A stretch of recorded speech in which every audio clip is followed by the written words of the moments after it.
بنرن هجال تنشتا أفي فورما كل دهوكي هات لدارخستن هندك هفديتين جرينجي بيك هاتن بتايبت كوشانديا روجاواي كردستاني آنغو فرماندار گشتي قصد مظلوم عبدي وهم جي هفسروكا دائرية تيكليين درفة ياري فبريا حسر إلهام أحمد لقل رايدارن باشوري كردستاني بتايبت سروكي هرما كردستاني نيچيروان بارزاني هم جي سروكي پدك مسعود بارزاني جويان هلبت دوي جوينه ده بهتري خوا بحثا چارەسەرکردنا پرزگرێکا کورد لە سووریێ هاتە کرن.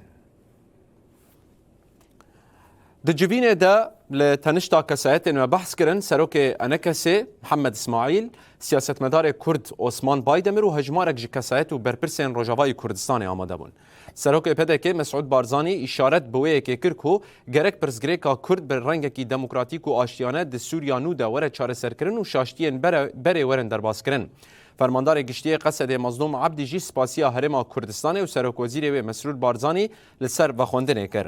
اروکی ده جوین ده گفن داعش پشگریا به واژه آشتی و جواکا دموکراتیک یال ترکیه و باکوری کردستان هاتن نقاش کرن.